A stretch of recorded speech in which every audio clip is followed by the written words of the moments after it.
اسلام self control چاہتا ہے، self انیہیلیشن نہیں چاہتا۔ یہ نظام رہبانیت کے اندر ہے کہ اپنے نفس کو کچل دو، بالکل کچل دو، اس کے سارے تقاضوں کو بانٹ دو۔ عیسائی راہبوں نے واقعہ یہ ہے کہ اس میں جس انتہا تک وہ پہنچے ہیں نفس کشی کے اندر، تو اس کی شاید تاریخ کے اندر آپ کو دوسری جگہ مثال نہ ملے۔ ہندوؤں میں بھی یہ تپسیاں کرنے والے جو ہیں جس قدر شدید ریاضتیں کرتے ہیں، اسلام میں یہ نہیں ہے، لا رہبانیت فی الاسلام۔ اسلام نے تو اس کے برعکس تصور یہ دیا ہے کہ تمہارے اس نفس کا بھی تم پر حق ہے۔ حضرت عبداللہ ابن عمرو ابن العاص، جن کی ایک حدیث بھی میں ابھی آپ کو سنا چکا ہوں، ایک روایت، انہی کا واقعہ آتا ہے کہ ان کے بارے میں حضور کو یہ خبر دی گئی کہ یہ عبداللہ جو ہے، عمرو ابن العاص کے بیٹے عبداللہ، یہ تو ہر روز روزہ رکھتے ہیں اور پوری رات کھڑے رہتے ہیں، نوافل ادا کرتے ہیں۔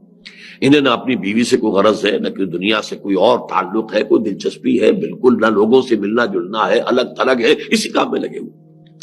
حضور نے بلایا، یا عبداللہ اولم اخبر انک تصوم النہار وتقوم اللیل، مجھے تو یہ اطلاع دی گئی ہے تمہارے بارے میں کہ تم روزانہ روزہ رکھتے ہو اور پوری رات کھڑے رہتے ہو۔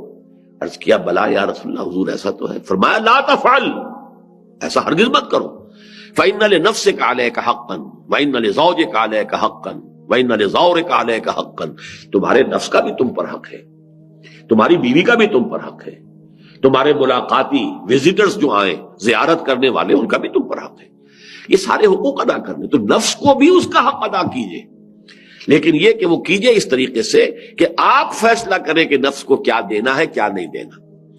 یہ نہ ہو کہ نفس کا جو تقاضا اندر سے ابھرا، نفس ما ہم کم طرف فرعون نیست لیکن راعون نیست، وہ فرعون بن جائے اور وہ یہ کہے جیسے کہ فرعون نے کہا تھا کہ الیس لی ملک مصر، کیا مصر کی بادشاہی میری نہیں ہے؟ وہذہ الانہار تجری من تحتی، یہ تمام جو آبپاشی کا نظام ہے یہ میرے کنٹرول میں، جس کو چاہوں پانی دوں، جس کا چاہوں روک دوں، میرا اختیار مطلق ہے، میں نہیں جانتا کون اللہ، کون رسول، کون موسیٰ، کون خدا، میں نہیں جانتا۔ اسی طرح میرا نفس بھی کہتا ہے، امام روم فرماتے ہیں مولانا رومی کہ نفس ما ہم کم طرز فرعون نیست، یہ فرعون سے کم نہیں ہے۔ یہ بھی کہتا ہے یہ وجود میرا ہے، اس پر میری مرضی چلے گی، میرا تقاضا پورا ہوگا، میری خواہش کی تسکین کی جائے گی، مجھے اس سے بحث نہیں کہ حلال کیا ہے، حرام کیا ہے، جائز کیا ہے، ناجائز کیا ہے۔